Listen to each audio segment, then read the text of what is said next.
kita dapat fokus pada tugas-tugas yang berdampak besar pada tujuan utama kita, kemudian menghindari pemborosan waktu dan meningkatkan efisiensi kerja.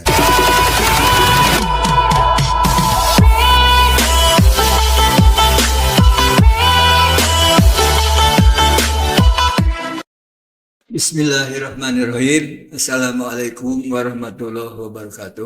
Waalaikumsalam warahmatullahi wabarakatuh. Alhamdulillah wa syukurillah wa nikmatillah wa la hawla wa la quwwata illa billah. Asyhadu an la ilaha illallah wahdahu la syarikalah wa asyhadu anna Muhammadan abduhu wa rasuluh amma ba'd. Para pemirsa yang Bapak cintai, ya, insya Allah kita akan lanjutkan untuk melaksanakan podcast melalui Bina Esa TV. Alhamdulillah motivator kita Pak Rahmat ST, ya. Ini sarjana teknik, ya, tapi memang beliau juga punya keahlian di bidang motivasi, ya, telah ada di tengah-tengah kita, ya. Beliau juga akan menyampaikan satu formula kehidupan yang sangat mudah diingat, ya, yaitu A B C D E, ya. A B C D E, ya. Nah, itu masing-masing huruf punya makna. Wah, ini menggunakan bahasa Inggris ini, ya. Tidak apa-apa sekali-kali kita menggunakan bahasa asing, ya. A-nya itu adalah absolute, ya, atau absolutely important, jadi sangat penting, ya. B-nya itu beneficial, bermanfaat, ya. Dan yang ketiga, saya nak kudu, ya, atau convenient, ya, itu baik sekali untuk dilakukan, ya. P-nya delegate, ya, jadi delegasikan, ya, tidak dikerjakan sendiri, ya. Kemudian yang kelima eliminate, ya, bisa dihilangkan, ya. Jadi hal-hal yang tidak ada manfaatnya tentu harus dihilangkan, ya. Nah, kita akan dengarkan ini gimana Pak Rahmat secara garis besar dulu, ya, formula ABCD ini mudah-mudahan lebih mudah dipahami oleh para pemirsa. Oke. Bismillahirrahmanirrahim. Kita akan membahas tentang bagaimana cara mengelola waktu, Pak, intinya. Ini adalah strategi atau teknik memprioritaskan, yaitu dengan teknik A, B, C, D, E. Nah, mengapa kita harus belajar memprioritaskan? Nah, ini sebenarnya sebuah implementasi bagaimana kita cara menerapkan, ya. Sebagai usaha kita bagaimana cara menerapkan Al-Quran juga, Pak, yaitu surat Al-Asr. Ya, a'udzubillahi minasyaitonirrajim, bismillahirrahmanirrahim, wal asr, demi masa. Nah, diawali dengan masa atau waktu. Kenapa ya Allah mengatakan atau mengawali surat bersumpah demi waktu? Ya, karena waktu itu sangat penting. Nah, di ayat berikutnya, ya, innal insana lafi khusr. Sesungguhnya manusia itu benar-benar dalam kerugian. Nah, ini pasti ada kaitannya dengan waktu pada ayat yang pertama tadi. Manusia itu akan rugi semuanya berkaitan dengan waktu. Nah, di ayat berikutnya dijelaskan kecuali, ya, illal ladzina amanu wa amilus solihat wa tawasau bil haq wa tawasau bis sabr. Nah, di sini dijelaskan, ya, orang itu semua akan merugi kecuali orang yang beriman, ya. Yang pertama adalah beriman. Kemudian yang kedua beramal soleh. Kemudian yang ketiga saling menasehati, dan keempat yang ketiga saling menasehati dalam kebenaran, dan yang keempat saling menasehati dalam kesabaran. Itulah orang-orang yang tidak berugi. Nah, sementara kalau orang yang membiarkan waktunya berlalu saja tanpa melakukan hal-hal yang penting atau yang sangat penting, maka dia akan sangat merugi. Untuk itulah, ya, saya mencoba membahas tentang bagaimana kita itu cara memprioritaskan waktu supaya kita itu tidak rugi.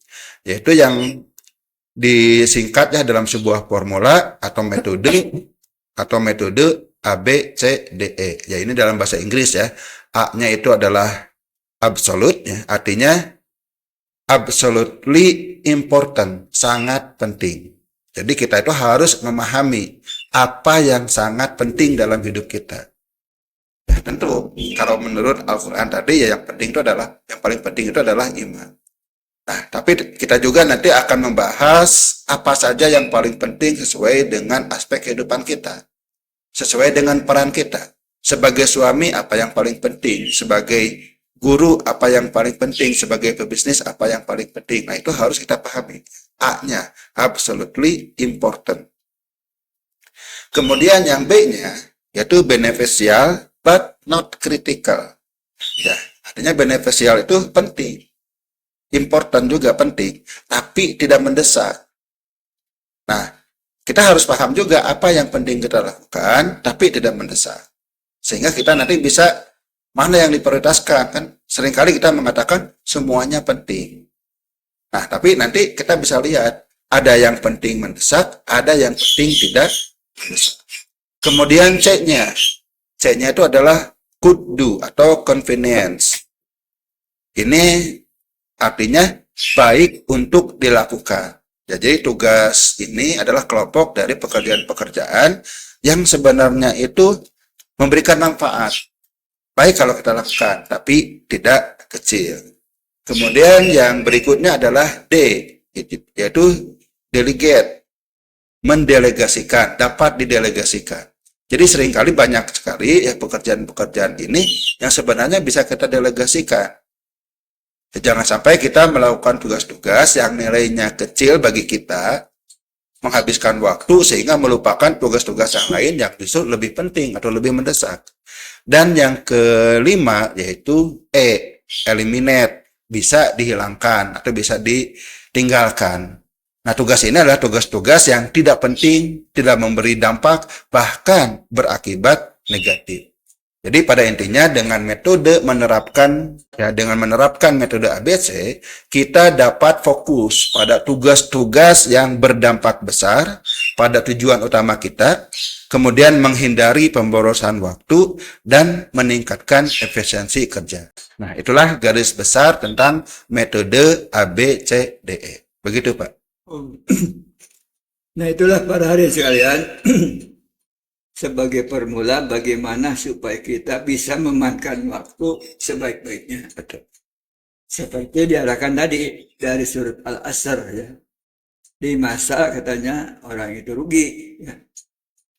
Kecuali orang yang beriman dan beramal soleh, yang menasihati dalam kebenaran, dan juga yang dilakukan yang berkesabaran. Formulanya ini ABCD, E-nya itu adalah absolut ya. Jadi absolutely important, yang sangat penting. Jadi maksudnya kita itu harus menggunakan dulu yang paling penting, itu maksudnya. Betul, Pak. Iya. Ya. Jadi misalnya suatu pekerjaan itu kan kita punya banyak pekerjaan A, B, C, D misalnya ya. Betul.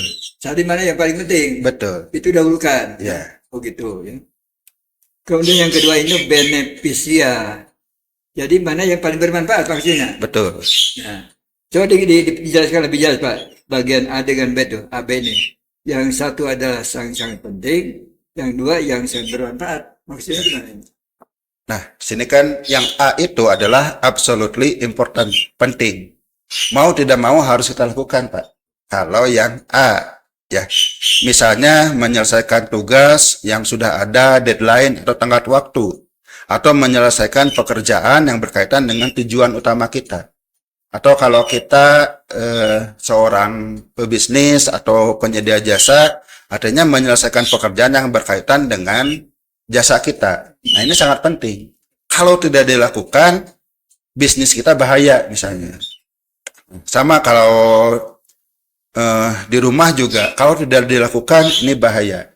Artinya yang akan memberikan dampak bahaya, dampak merusak, benar-benar harus kita lakukan. Nah, ini yang disebut dengan A, kategori A, absolutely important. Mungkin dalam agama itu yang hukumnya wajib gitu ya. Ya, wajib. Ya. Nah, yang A itu Yang wajib. dulu, baru yang sunnah gitu. Betul. Nah, yang B itu bisa dikatakan sunnah itu. Ya. B itu adalah tugas penting tapi tidak mendesak. Ya. Ya, contohnya misalnya ya, membaca buku. Membaca buku itu sangat bermanfaat, Pak. Ya. Tapi tidak mendesak. Ya. Artinya kalau nggak bisa sekarang, bisa besok gitu. Kalau tidak ada waktu, misalnya kita habis oleh waktu yang kelompok A, maka kelompok B ini membaca buku bisa kita pending. Misalnya kita sedang baca buku ya. terdengar misalnya ajan ya, stop baca bukunya ya. Nah, itu salah satunya. Ya, Salah satu aplikasinya seperti itu. Sholat itu wajib, membaca buku itu nah, sunnah, meskipun baik, Iya. meskipun berpahala, tapi kalah sama yang A. nah ini yang kudu ini Bapak kadang-kadang agak kurang jelas nih. Apa ini maksud yang kudu ini? Nah, yang kudu itu ini sebenarnya level kedua dari yang tadi, Pak. Misalnya membaca buku itu kan baik, bermanfaat. Yang C juga ini bermanfaat, Pak. Cuma manfaatnya artinya tidak terlalu besar.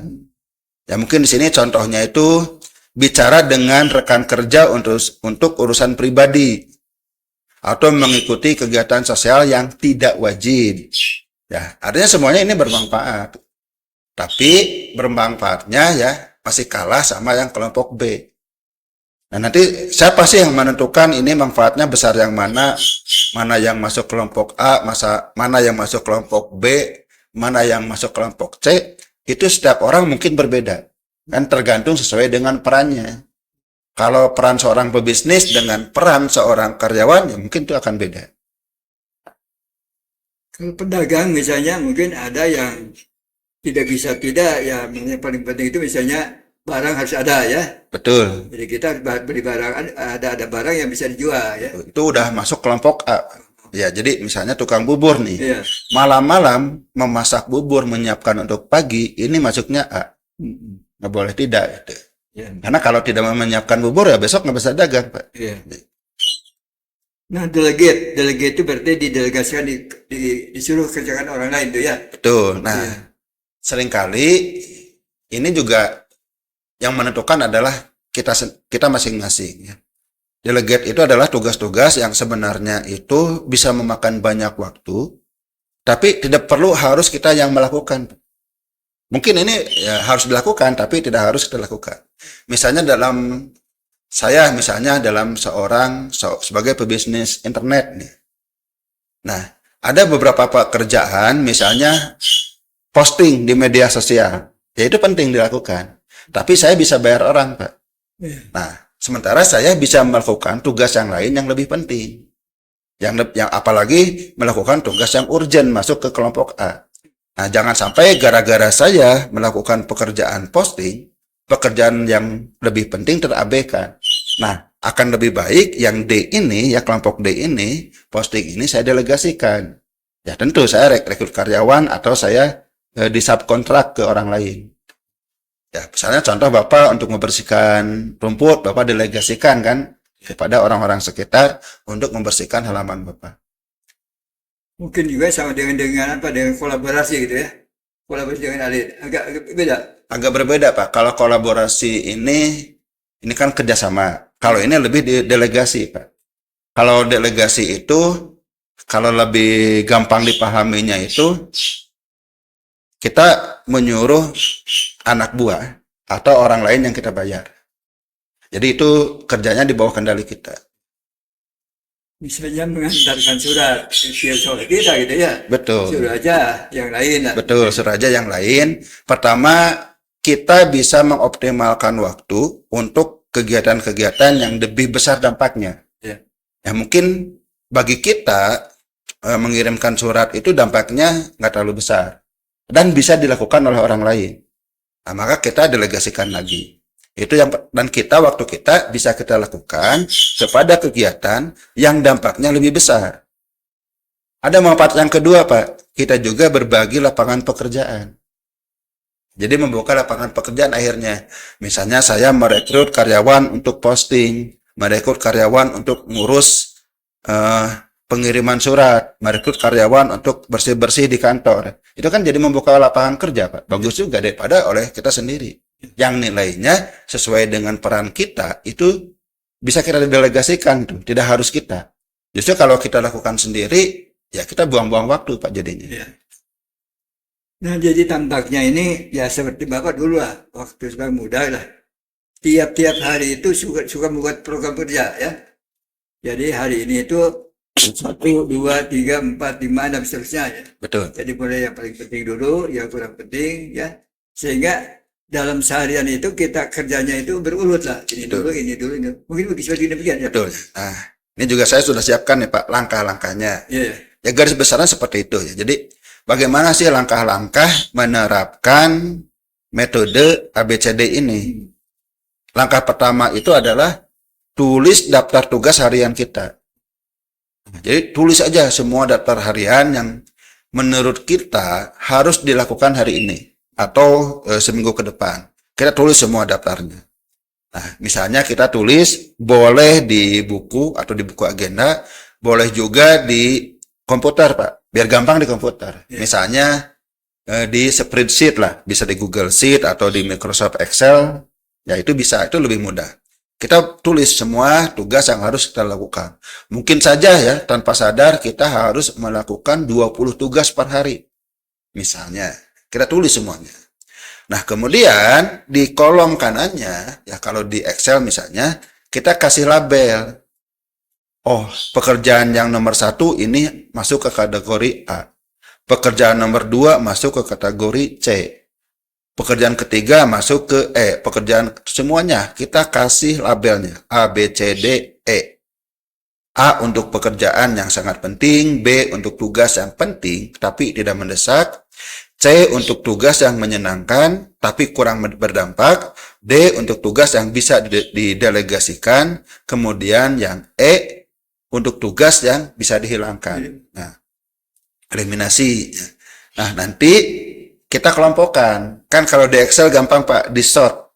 Di sort berdasarkan kelompok. Misalnya kita sort yang A saja, kemudian yang B saja, yang C saja, terus sampai yang E saja. Jelas yang E saja itu berarti bisa di-delete Pak. Hapus aja gitu. Kemudian bagaimana jika ternyata yang masuk kategori A itu banyak Pak? Nah kalau banyak kita urutkan lagi. Akan penting nih, absolutely important, penting.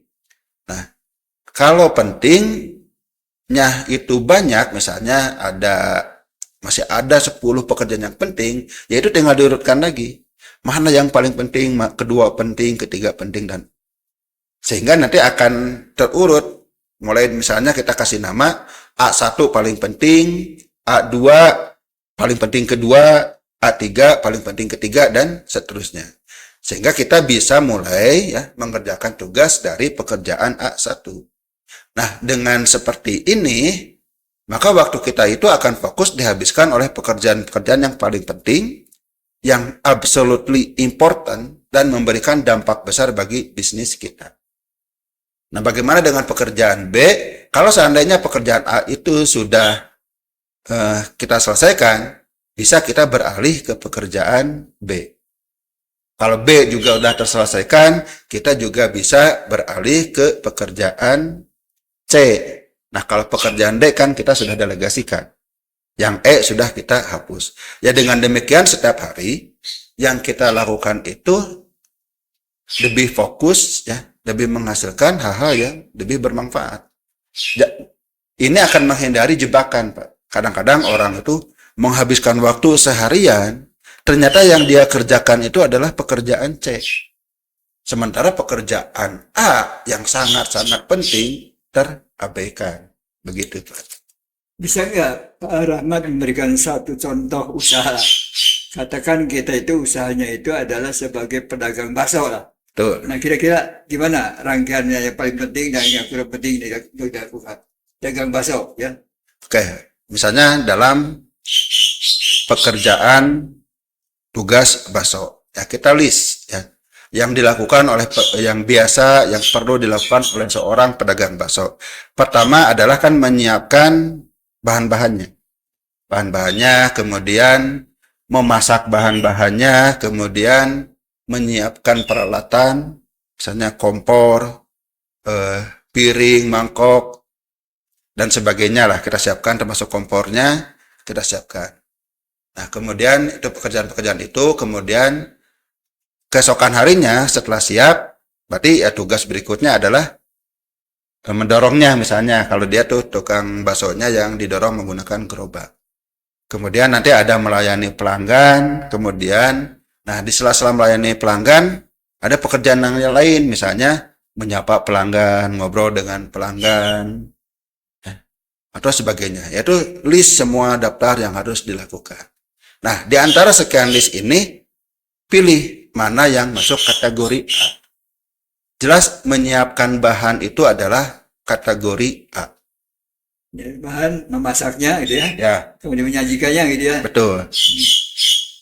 Tapi bagaimana jika seandainya tidak terhandle nih, menyiapkan bahan, itu bisa nggak didelegasikan? Kalau bisa didelegasikan bisa. Misalnya gini, menyiapkan bahan itu tugas seorang pedagang bakso.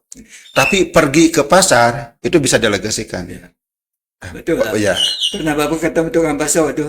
Bapak tanya, ini bakso yang buat Sandi? Enggak Pak, katanya. Bakso yang beli gitu. orang Betul, lain. ya Ini itu, katanya. delegasi itu ya. membuat bakso, artinya itu subkon Pak, delegasi masuknya. Kemudian membeli ke pasar. Ya. Kalau seandainya dia itu punya banyak gerobak misalnya Pak, kan perjalanan ke pasar bisa memakan waktu, itu bisa delegasikan. Iya. Bisa nyuruh anak buah atau nyuruh tukang ojek untuk membeli barang-barang di pasar. Mungkin tugas yang paling penting bagi dia kalau lagi banyak, ya kalau dia sudah banyak misalnya baksonya, adalah ke pengawasan Pak sebagai leadership. Tapi kalau dia sendiri, berarti ya semuanya harus dilakukan sendiri. Nah, saat sedang mendorong bakso, tugas utama dia itu yang masuk kelompok A, yaitu melayani pelanggan. Ya, jadi kalau ada yang beli, dilayani. Itu kelompok A. Bagaimana dengan menawarkan? Menawarkan itu masuknya ke kelompok B. Penting harus dilakukan. Tapi kalau ada yang beli, layani dulu pembeli. Nah, kalau melayani pembeli udah selesai, sedang tidak ada pembeli, masuk ke kelompok B, yaitu menawarkan. Biasanya kan tukang bakso dengan memukul-mukul piring Pak dengan sendok ya, ting ting ting ting ting. Itu adalah pekerjaan kelompoknya B. Kemudian dia pindah lagi ke berbagai tempat dengan mendorong rodanya atau gerobaknya, itu masuk ke pekerjaan B. Nah, lalu bagaimana dengan pekerjaan C? Contoh lain yaitu ngobrol Pak dengan yang makan bakso. Ya mungkin ngobrol dengan yang pelanggan itu menyenangkan. Bagus dilakukan, masuknya ke C, Pak Kudu, baik dilakukan. Tapi kalau ada yang beli, layani pembeli. Karena pembeli itu melayani pembeli termasuk ke kelompok A. Gitu. Untuk mendengarkan keluhan-keluhan bisa juga kan. Ya, Jadi apa kekurangan kita sudah itu pelanggan gimana gitu ya. itu kalau saya lihat lebih masuk ke kelompok B, Pak. Iya. Baiklah, ini Bapak kira ini satu formula yang sangat bagus ya. Sebab seringkali kita itu waktu itu dibuang-buang untuk hal-hal yang tidak penting. Yang penting tidak dilakukan, tapi kita melakukan sesuatu yang kurang penting. Betul, Pak. Ya, dalam agama kan yang paling penting itu yang wajib ya. Betul. Nah, sedangkan yang sunnah itu adalah kalau dilakukan memang bagus ya, tidak dilakukan juga tidak ada hukumannya. Betul. Tidak apa-apa. Apalagi yang mubah, Pak. Ya, ada yang mubah itu ya. Kalau yang haram, Ya. wajib ditinggalkan. Ya, kan. Barangkali bisa dirangkum sekali lagi, Pak. Jadi ini satu formula yang sangat bagus. Kalau kita lakukan, ini akan banyak memanfaatkan itu dengan baik. Jadi pada intinya, supaya kita itu bisa mengatur waktu, kita itu harus tahu setiap aktivitas itu memiliki nilai yang berbeda, memiliki masuk ke kelompok yang berbeda. Apa saja kelompok pekerjaan itu? Yang pertama adalah A, absolute important, absolutely important, artinya sangat penting. Inilah pekerjaan yang harus kita utamakan, kita harus tahu. Kemudian yang kedua, yaitu B, beneficial but not critical, atau tidak urgent. Bermanfaat sih, bagus kita lakukan, penting kita lakukan, tapi tidak kritis, tidak kritikal atau tidak urgent. Artinya ini boleh ditinggalkan dulu demi mengerjakan yang A. Kemudian yang ketiga adalah C, yaitu could do atau convenience. Ini bagus dilakukan, ada manfaatnya, tapi tidak sebesar manfaat yang kedua. Nah, ini kita kelompokkan. Artinya ini sunahnya sunah biasa lah, Pak, atau lebih dikatakan mubah lah.